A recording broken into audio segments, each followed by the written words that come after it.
नमस्कार मित्रों, आप सभी का स्वागत है आपकी अपनी क्लास में, जिसका विषय आज हिंदी है और हिंदी का टॉपिक अलंकार है। बहुत ही महत्वपूर्ण टॉपिक है।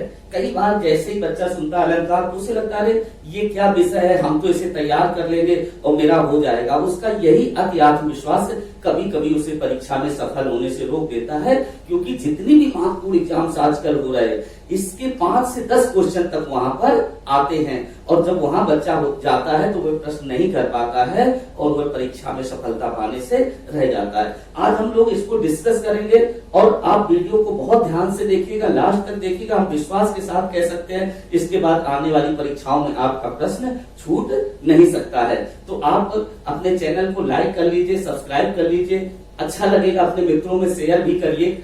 हम लोग टॉपिक की शुरुआत करते हैं, उससे पहले हम आपको इससे संबंधित 2 प्रश्न बताते हैं जो बड़ी महत्वपूर्ण परीक्षाओं में आए। एक प्रश्न आया था, उसने कहा कि शब्दालंकार का उदाहरण है। 4 विकल्प दिए थे, उपमा अलंकार, रूपक अलंकार, प्रतीप अलंकार, यमक अलंकार। बच्चा माइंड मेकअप करके गया था कि अरे कोई एग्जाम्पल आएगा, हमने सब एग्जाम्पल रट लिए हैं, हम कर लेंगे। लेकिन जैसे इस तरह का आया उसका दिमाग काम करना बंद कर गया। अगले क्वेश्चन पे पहुंचा, उसने कहा कि व्यंजन वर्ण आधारित अलंकार कौन सा है। फिर आपके विकल्प थे यमक, श्लेष, अनुप्रास और उपमा। बच्चे का ये देख के और भी दिमाग खराब हो गया। तो आज आपको इन सारे प्रश्नों के जवाब मिलेंगे। बहुत ही आसान होता है, एक बार आप ध्यान से देखेंगे आपको एक एक करके सारे प्रश्नों के जवाब मिलते चले जाएंगे। हम अलंकार शुरू करें उससे पहले हम आपको काव्यान्व परिचय बताएंगे। जैसे काव्यान्व परिचय आप देखेंगे तो आपको काव्य के क्षेत्र में एक विशेष ज्ञान हो जाएगा, एक बृहद ज्ञान हो जाएगा। काव्यान्व परिचय की ये 4 पंक्तियां हम आपको बताते हैं जो कहती हैं कि रस काव्य की आत्मा है, शब्दार्थ उसका शरीर है, छंद उसके वस्त्र हैं और अलंकार उसका आभूषण है। काव्यान्व परिचय ये बताता है। जब इसकी 4थी पंक्ति आपने देखी तो वहां पता चला अलंकार उसका आभूषण है। मैं दूसरी बात को आपको बता दूं, आप इसे बहुत ध्यान से देखिए। ध्यान से देखने पर आपको पता चलेगा कि रस काव्य की आत्मा है, शब्दार्थ उसका शरीर है, छंद उसके वस्त्र है और अलंकार उसका आभूषण है। अगर काव्य के इन तत्वों को उनकी वरीयता के क्रम में भी देखें तो सबसे अंत में अलंकार ही आता है, क्योंकि आत्मा के बिना कोई चीज महत्वपूर्ण नहीं हो सकती है। शब्दार्थ उसका शरीर है, शरीर होगा वहीं पर आत्मा होगी। छंद उसके वस्त्र हैं, वस्त्र भी होना जरूरी है, कम ज्यादा हो सकते हैं, लेकिन अलंकार उसका आभूषण यानी गहना है। तो कोई व्यक्ति गहना पहने या न पहने काम चलेगा। इसी तरह काव्य में भी अलंकार का सबसे कम महत्व है। यह ऐसे तत्व हैं काव्य के जिनका काव्य में बहुत अधिक महत्व है। तो आज हम काव्य के उसी तत्व जिसको हम अलंकार अथवा आभूषण कहते हैं उसको पढ़ेंगे। बड़ा ही रोचक है, आपको मजा आ जाएगा। दूसरी चीज मैं आपको बता दूं, हिंदी के जितने भी टॉपिक आए हैं वह अधिकांश संस्कृत से ही आए हैं, तो आपको बहुत फायदा होगा। इसको पढ़ने बड़ी आसानी से समझ जाते हैं, क्योंकि आप जानते हैं संस्कृत हिंदी की जननी है। तो इसकी डेफिनेशन भी वहीं से आई, जब हम लोगों ने लिखा अलंकार आभूषण अथवा गहना, यहीं से एक लाइन में इसकी डेफिनेशन मिल गई, जिसने कहा कि अलंकरोति इति अलंकारा, जो अलंकृत कर दे वही अलंकार, अर्थात जो सुशोभित कर दे, शोभा बढ़ा दे वही अलंकार। यहां से जो परिभाषा मिली उसको हम हिंदी में एक्सप्लेन करके आपको बताते हैं। कहते हैं कि काव्य की शोभा बढ़ाने वाले वाह्य तत्वों को, यहाँ एक शब्द मिला वाह्य तत्वों को, हमने सर्कल कर दिया, देखिएगा। काव्य की शोभा बढ़ाने वाले वाह्य तत्वों को हम अलंकार कहते हैं। ये काव्य की शोभा बढ़ाते तो हैं, उसमें शोभा उत्पन्न नहीं करते हैं। यहाँ से बहुत महत्वपूर्ण प्रश्न आ जाते हैं। एक प्रश्न आता है कि अलंकार काव्य की शोभा किस प्रकार से बढ़ाता है, आंतरिक शोभा, बाह्य शोभा, आंतरिक और बाह्य दोनों, इनमें से कोई नहीं। तो इसी परिभाषा में आपको इसका जवाब मिलता है कि अलंकार काव्य की शोभा बाहर से बढ़ाता है, ना अंदर से ना दोनों। काव्य की शोभा कहाँ से बढ़ाता है, बाहर से। काव्य की शोभा बढ़ाने वाले वाह्य तत्व, वो भी कैसी शोभा बढ़ाता है, अस्थायी। यह शोभा स्थायी नहीं होती है। हम कह सकते हैं कि जो अलंकार है वह काव्य की ब्यूटी को तो बढ़ाता है, उसकी क्वालिटी को नहीं बढ़ाता है। अब हम लोग और आगे आते हैं। अब यहाँ से आते हैं अलंकार के भेद। अगर अलंकारों के भेद की बात करें तो प्रमुख रूप से तीन ही भेद होते हैं, शब्दालंकार, अर्थालंकार, उभयालंकार। जैसा इनका नाम है बिल्कुल उसी के आधार पर इनकी परिभाषा बन जाती है। अगर हम लोग बात करें शब्दा, अर्था और उभया की, तो मुख्य रूप से जो परीक्षाओं में प्रश्न आते हैं वो शब्दालंकार और अर्थालंकार पर आते हैं, उभयालंकार पर इन परीक्षाओं में प्रश्न नहीं आते हैं। तो अगर हम इनकी बात करें तो जैसा इसका नाम है शब्दालंकार, अगर इस शब्दालंकार की हम आपको परिभाषा बताएं तो इसी शब्द से ही आप इसकी परिभाषा को निकाल लीजिए कि शब्दालंकार अर्थात यह अलंकार किस पर आधारित है, शब्द पर। अब हम इसको परिभाषित करते हैं कि शब्दालंकार शब्द पर आधारित होते हैं, शब्द के स्थान पर वही अर्थ देने वाला कोई भी दूसरा शब्द अर्थात उसका पर्यायवाची भी रख दिया जाए तो भी अलंकार समाप्त हो जाता है। बहुत ध्यान से सुनिए, आप बहुत महत्वपूर्ण बात कही गई है कि शब्दालंकार शब्द पर आधारित होते हैं, यानी ये पर्टिकुलर किसी शब्द पर आधारित होते हैं, शब्द के स्थान पर वही अर्थ देने वाला कोई भी दूसरा शब्द अर्थात उसका पर्यायवाची भी रख दिया जाए तो भी अलंकार समाप्त हो जाएगा। जब हम अभी एग्जाम्पल बताएंगे आप समझ जाएंगे। प्रमुख शब्दालंकारों में अगर बात करें तो अनुप्रास अलंकार, यमक अलंकार और श्लेष अलंकार होते तो और भी है, पुनरुक्त है, वक्रोक्त है, लेकिन वो एग्जाम्स में नहीं आते हैं। एग्जाम में मुख्य रूप से यही फोकस करते हैं, अनुप्रास, यमक और श्लेष। अब हम लोग इसके पहले अलंकार की बात करते हैं, अनुप्रास अलंकार की।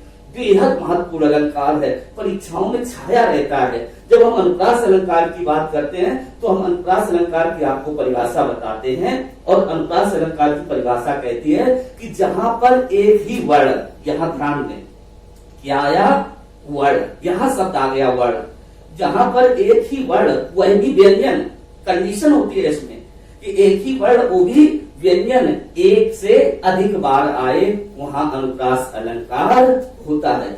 जैसे ही बच्चे ने ये परिभाषा पढ़ी कि जहां एक ही वर्ण वह भी व्यंजन की आवृत्ति एक से अधिक बार हो, अनुप्रास अलंकार होता है, वैसे ही उसको अपने से दूसरे प्रश्न का जवाब मिल गया। जहां पर कहा गया था कि व्यंजन वर्ण आधारित अलंकार है, तो व्यंजन वर्ण आधारित अलंकार कौन सा है, अनुप्रास अलंकार, क्योंकि इसकी डेफिनेशन में लिखा था जहां पर एक ही वर्ण वो भी व्यंजन। तो आपको इस बहुत कठिन प्रश्न का जवाब बहुत आसानी से मिल गया, बहुत ही महत्वपूर्ण था। तो यहाँ अनुप्रास अलंकार में ये बहुत खास बात है, अभी आप एग्जाम्पल में ही देखेंगे कि एक ही वर्ण की आवृत्ति एक से अधिक बार होती है, लेकिन वह वर्ण क्या होता है, व्यंजन, स्वर नहीं हो सकता है। अब हम एग्जाम्पल बताते हैं और आप इसको चेक कर लीजिए। एग्जाम्पल में हमने कहा कि दम के दतियां दुति दामिनी ज्यों के लिखे कलबाल विनोद करें। पूरा नहीं लिख सकते थे इसलिए हमने डॉट डॉट कर दिया है, आप जानते हैं इसको। अब आप देखिए इसमें अलंकार अनुप्रास है, क्यों, क्योंकि दा दा दा दा इस वर्ण की आवृत्ति हो रही है। चूंकि एक ही वर्ण वो भी दा, स्वर तो नहीं है, नहीं है, क्या है, व्यंजन, क्योंकि परिभाषा क्या कहती है, व्यंजन। तो यहाँ पर एक ही वर्ण वो भी व्यंजन एक से अधिक बार आ रहा है, आपका अलंकार कौन सा हो गया, अनुप्रास। किस वर्ण के कारण, दा दा दा दा, इस वर्ण के कारण अलंकार। हम दूसरा एग्जाम्पल आपको बता देते हैं। लिखा है तरनी तनुजा तट तमाल तरुवर बहु छाए। फिर से आप नोट करिए, ता ता ता ता ता, एक ही वर्ण की आवृत्ति बार बार हो रही है, वो भी वर्ण क्या है, व्यंजन। इस कारण अलंकार कौन सा है, अनुप्रास अलंकार। हम अगला एग्जाम्पल आपको बता दें, बहुत अच्छा एग्जाम्पल लिखा हुआ है कि मधुर मधुर मुस्कान मनोहर मनुज वेश का उजियारा। आगे इसका वो है कि मधुर मधुर मुस्कान मनोहर मनुज वेश का उजियारा। आप गौर करिए, माँ माँ माँ माँ माँ, एक ही वर्ण की आवृत्ति बार बार हो रही है, जिस कारण अलंकार कौन सा है, अनुप्रास अलंकार। हम अगला एग्जाम्पल आपको बताते हैं, बहुत बार ये एग्जाम्पल एग्जाम्स में आया है, बहुत बार आया है। कार्ति मुदित महीपति मंदिर आए सेवक सचिव सुमंत बुलाए। और मैं ये भी बता दूं, ये एग्जाम्पल इस तरह का से आया है, कभी पहली पंक्ति आ जाती है, कभी बाद की पंक्ति आ जाती है, कभी दोनों पंक्तियां आ जाती है। और अगर आप गौर से देखें तो इसकी दोनों ही पंक्तियों में अनुप्रास अलंकार है। कहता मुदित महीपति मंदिर आए, माँ माँ माँ, प्रत्येक जगह पर माँ माँ वर्ण है, अलंकार कौन सा हुआ, अनुप्रास। नीचे वाली लाइन में जाइए, सेवक सचिव सुमंत बुलाए। सेवक में सा, सचिव में सा, सुमंत में सा, अलंकार कौन सा हो गया? अनुप्रास।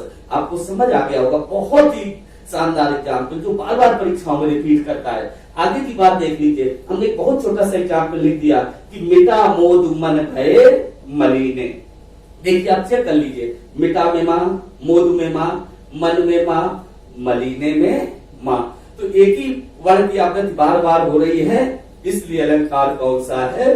अनुप्रास अलंकार। यहाँ लिखा है संसार की समर स्थली में धीरता धारण करो। यहाँ पर देख लीजिए, संसार में सा, समर में सा, स्थली में सा, लगातार सा वर्ण की आवृत्ति हो रही है, इसलिए कौन सा अलंकार है?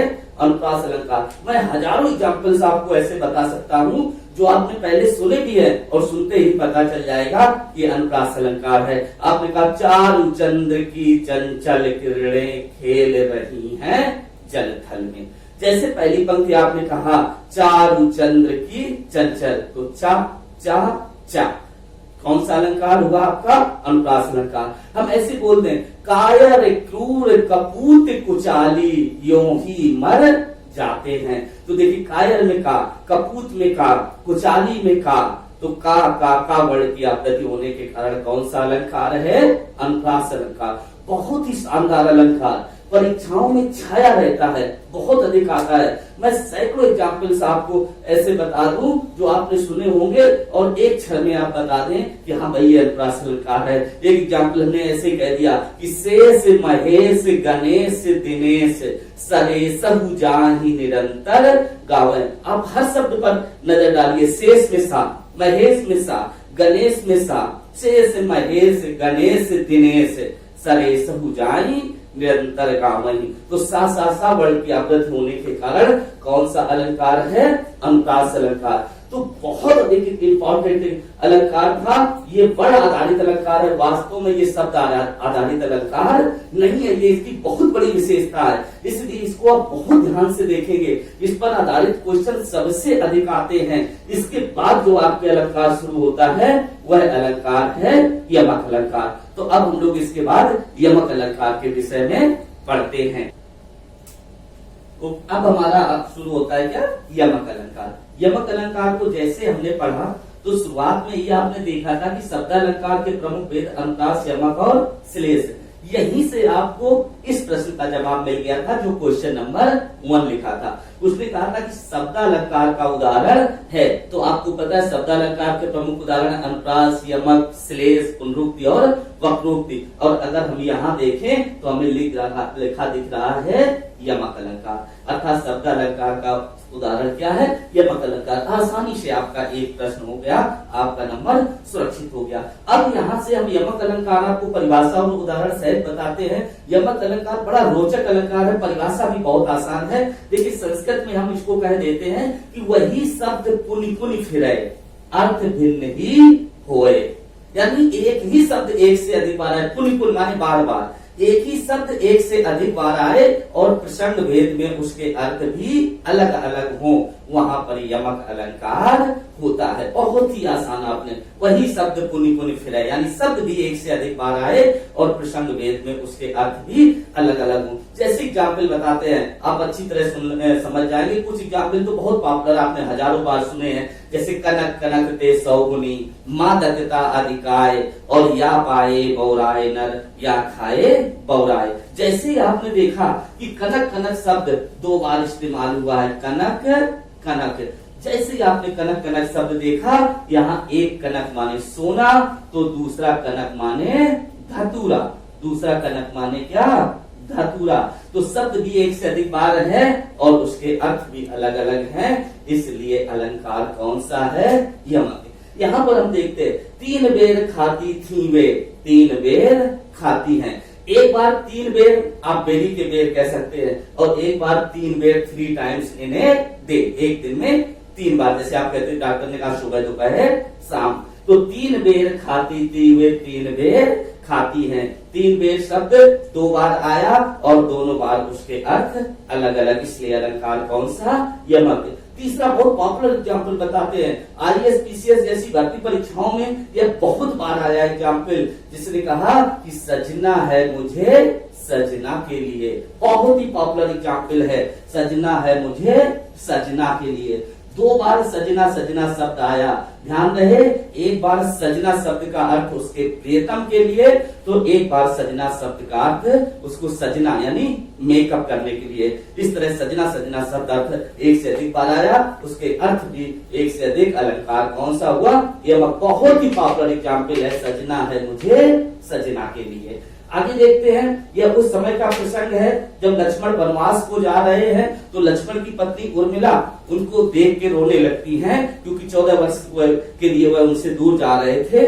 तब लक्ष्मण अपनी पत्नी को समझाते हुए कहते हैं कि उर्मिला उर्मिला विदा करो, यह समय नहीं है रोने का। अपनी पत्नी उर्मिला से कहते हैं कि एक उर्मिला शब्द का अर्थ है उनकी पत्नी से, और दूसरा उर्मिला यानी हृदय, उर माने हृदय, हृदय से मिलाकर विदा करो, यह समय नहीं है रोने का। तो उर्मिला उर्मिला शब्द एक से अधिक बार आया, इसके अर्थ भी अलग अलग हैं, इसलिए अलंकार कौन सा है, यमक अलंकार।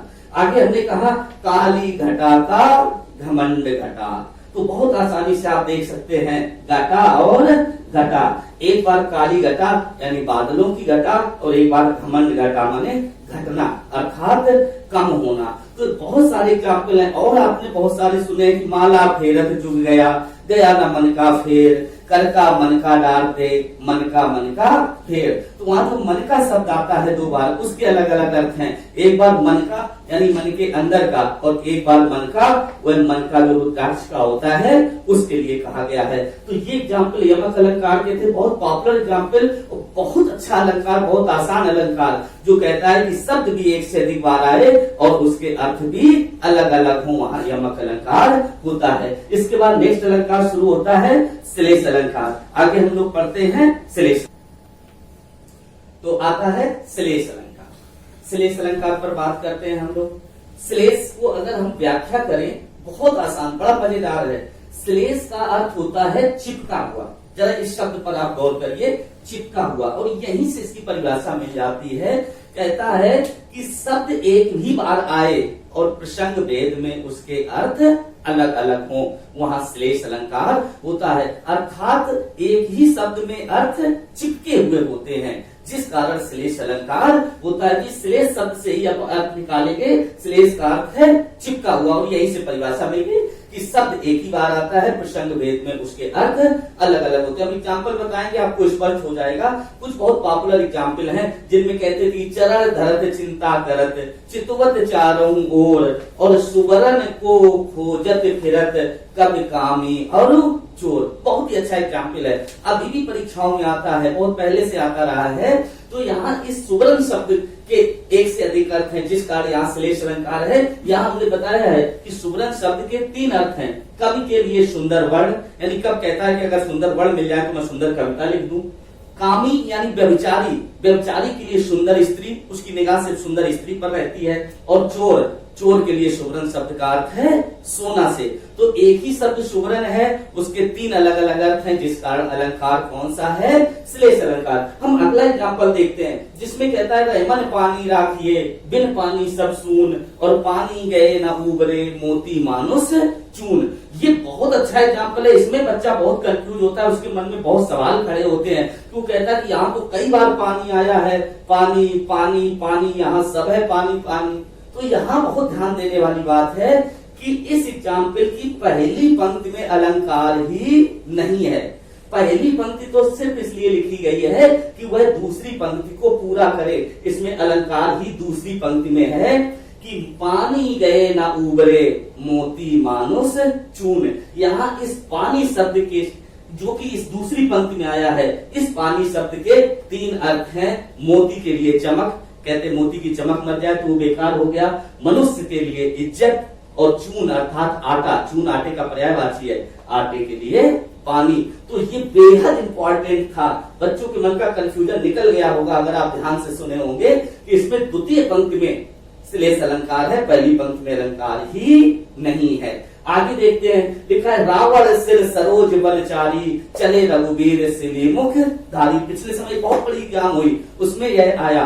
तो वहां आपने देखा कि रावण सिर सरोज बनचारी, चले रघुबीर सिली मुख धारी। यहाँ इस सिली मुख शब्द में एक से अधिक अर्थ हैं। एक सिली मुख माने बाण, ये बाण जो भगवान राम चलाते थे, और एक सिली मुख माने भौरा। तो यहाँ सिली मुख शब्द के एक से अधिक अर्थ थे। इस कारण से जो है यहाँ पर अलंकार कौन हुआ? श्रेष्ठ। मैं कई और एग्जाम्पल बता सकता हूँ जो कि कहते हैं कि जो रहीम गति दीप की, कुल कपूत की सोई, और बारे उजियारे भय बढ़े अंधेरो होय। यहाँ ये जो बारे शब्द आया है, इस बारे शब्द के एक से अधिक अर्थ हैं। एक बारे माने जलाना और दूसरा बारे माने बचपन।